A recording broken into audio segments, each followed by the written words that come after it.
आईनी जो अदालत है वो अब बनने नहीं जा रही। हुकूमत मुकम्मल तौर पे इसमें नाकाम हुई है। प्रेसिडेंट गौहर जो कि चेयरमैन है पाकिस्तान तहरीक इंसाफ के, उनकी जानब से दावा किया गया 8 से 9 जो है मैनेज वो हमारे रवाबत में है, उनके साथ राब्ते में है, वो जो है हमारे हक में, अपोजिशन के हक में वोट करेंगे। 3 बड़ी जो है जमातों की बैठक हुई थी, उसकी अंदरूनी कहानी भी आज की इस वीडियो में हमारा हिस्सा होगी। लाहौर समेत अब ये शुरू होने वाला एहतजाज, स्टूडेंट प्रोटेस्ट अब रावलपिंडी, कश्मीर और दीगर शहरों तक पहुंच चुका है। इसके पीछे कितने हकायक छुपे हैं।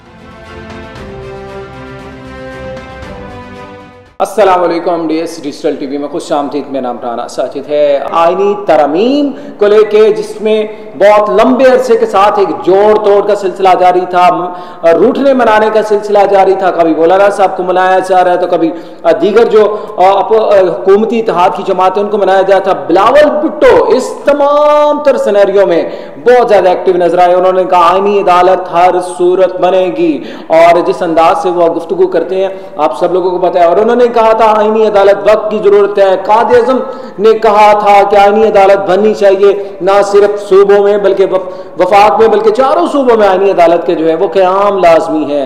और इसके लिए बड़ी बड़ी बैठकें हुई, कभी किसके घर पे जाया जा रहा है, कभी पीटीआई को मनाया जा रहा है, कभी मौलाना फजल रहमान के जो है वो मिन्नतें की जा रही हैं, और नो लीग और पीपल्स पार्टी ने कितनी इसमें जो है वो बैठकें की हैं। लेकिन अब सबसे बड़ी खबर ये है कि आईनी अदालत नहीं बनेगी। 26वीं आईनी तरमीम में थोड़ा सा चेंज आ चुके हैं। वो चेंज क्या है? आईनी अदालत की जो बात थी अब वो बिल्कुल पीछे चली गई है, और आज ही जो है वो पार्लियामेंट्री कमेटी की जो खुसूसी जो इजलास था वो हुआ है, और इसमें इसकी सदारत जो है वो खुर्शीद शाह ने की है। और उन्होंने कहा, सैयद खुर्शीद शाह की ज़ेर सदारत ये जो है इजलास हुआ, और उनकी तरफ से आईनी तरमीम का ड्राफ्ट पेश किया गया था। और इसमें जो है चेयरमैन तहरीक इंसाफ के हवाले से जो दावा है वो भी सामने आया था, लेकिन उन्होंने कहा आईनी बेंच के क़याम के ऊपर जो है इत्तफाक कर लिया गया है। मतलब जो एक आईनी अदालत की बात की जा रही थी अब वो जो है वो बैकएंड पे चलेगी, उससे तमाम जमातें जो हैं वो मुत्तफिक नहीं हुई। और at the end Peoples Party हो और नो लीग जो उनकी सरतड़ कोशिश थी कि इसको जो है कंप्लीट किया जाए, लेकिन अब उन्होंने स्टेप डाउन कर लिया और इस चीज पर इत्तेफाक कर लिया गया कि आईनी बेंच उसका जो है क़याम लाया जाएगा अमल में। और इस हवाले से जो है इजलास कौमी असम्बली का, सेनेट का इजलास जो है वो होगा, उसमें जो है वो ये सारे मामले जो है रखे जाएंगे और उसमें जो है वो सारी चीज़ें की जाएंगी। लेकिन इस दौरान नाजरीन आप सब लोगों ने देखा, यकीनन हर तरह की खबर अब तक पहुंची होगी, और इसमें जिस अंदाज से जो हुकूमत ने सरतोड़ कोशिशें की कि किसी ना किसी तरीके से मौलाना मान जाएं, और मौलाना ने अपना मसवदा पेश किया, पीपल्स पार्टी का अपना मसवदा था, और इसी तरह नो लीग के हवाले से कहा जा रहा था उन्होंने अभी तक मसवदा शेयर ही नहीं किया। मतलब जो तरमीम लाने चाह रहे उसमें क्या थे। अब ये तरमीम जो बेसिकली है इसमें जो चीफ जस्टिस ऑफ पाकिस्तान काजी फायजी साहब रिटायर होने जा रहे हैं 26 तारीख को, वो लेके बहुत ज्यादा जो है वो एक मसाइल पाए जा रहे थे, जिसकी वजह से ये सारी चीजें जो है वो बहुत सी जो है इसको जो है रेजिस्टेंस का फेस करना पड़ा है, रेजिस्टेंस फेस करनी पड़ी है। और यही था कि 26 तारीख को जो है काजी फायजी साहब रिटायर हो जाएंगे, उसके बाद जाके जो है ये तरमीम लानी चाहिए। लेकिन हुकूमत की यही जिद रही है कि इसको पहले से कर लिया जाए कि अगर 26 तारीख को होते हैं। और जस्टिस मंसूर अली शाह जो कि next chief justice of Pakistan के लिए जो है वो समझे जा रहे हैं कि वो उम्मीदवार हैं, और उनका जो है नोटिफिकेशन जारी कर दिया जाए, लेकिन ताहाल नोटिफिकेशन जारी नहीं हुआ। और काजी फायजी साहब अभी तक जो है इस रेस में मौजूद हैं कि उनकी मुद्दत मुलाजमत उसमें 3 साल की तोसी होती है या फिर नहीं होती, क्योंकि अब मामला जो है बहुत ज़्यादा करीब आ चुके हैं, क्लोज हो चुके हैं। एससीओ कॉन्फ्रेंस वो मुकम्मल होकर ख़त्म हो चुकी है, और तमाम तर जो नज़रें मरकूज हैं अब इसके ऊपर कि इसको किस तरह से जो है वो फाइनलाइज किया जाए।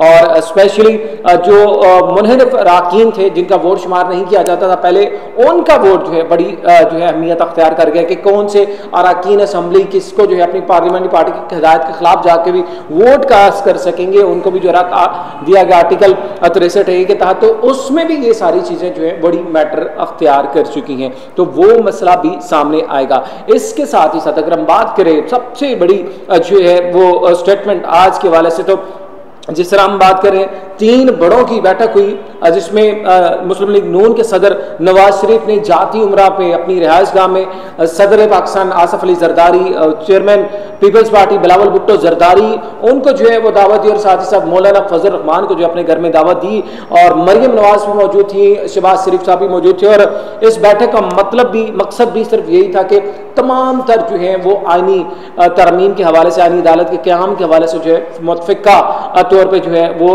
इत्फाक कर लिया जाए। लेकिन एट द एंड ये तकरीबन जो है 2 से ढाई घंटे ये मामला जारी रहे। लेकिन जब ये इजलास ख़त्म हुआ तो उसके बाद कहानी बदल गई। पहले इत्तलात सामने आ रही थी कि मतलब इस तरह की हैं, लेकिन अब ये कन्फर्मेशन हो चुकी है, तस्दीक हो चुकी है कि आईनी अदालत नहीं बनने चाहिए, आईनी बेंच जो है उसको तश्कील दिया जाएगा। इट्स मीन के हुकूमत को कहीं ना कहीं से दबाव या प्रेशर महसूस हुआ जिसकी वजह से वो इस अपने मुद्दे से पीछे हट चुकी है और उसने अब अपना थोड़ा सा जो है वो डाइवर्ट कर लिया डायरेक्शन भी। और मौलाना फजल रहमान की जो एक इंपॉर्टेंस थी उन्होंने अपना काम भी कर दिखाया। दूसरी जानब पीपल्स पार्टी के जो पंजाब के स्पेशली रहनुमा हैं उनकी जानब थोड़ा सा नाराजगी का इज़हार किया कि उनको जो है वो पंजाब के जो मामला में इन नहीं होने दिया जा रहा। कमरुज़्मान कारा साहब इस हवाले से बहुत ज़्यादा नाराज़ भी हैं, इख्तलाफ भी हैं कि जब जाती उमरा में ये इजलास था तो उनको भी लेके जाना चाहिए था, दीगर जो पार्टी की मेन क़यादत है उसको भी जाना चाहिए था। बहरहाल चेयरमैन पाकिस्तान तहरीक इंसाफ बैरिस्टर गोहर की जानब से दावा किया गया कि 8 से 9 अरकान असम्बली जो हैं वो उनके साथ राब्ते में, मतलब पीटीआई के साथ राब्ते में, वो जो है इस आईनी तरमीम के हक में वोट नहीं करेगी। उन्होंने ये भी कहा कि वो लोग जो हैं अपने ज़मीर की आवाज़ के ऊपर जो है वो वोट देना चाह रहे हैं। उन्होंने कहा कि हम इस तरमीम को जो है नहीं मानते और हम किसी तौर पर भी नहीं देंगे। उन्होंने कहा ना ही उमर अयूब जो अपोजिशन लीडर, उन्होंने कहा ना हुकूमत के पास नंबर पूरे हैं और ना ही कोई ऐसी जो है आईनी तरमीम पूरी होगी।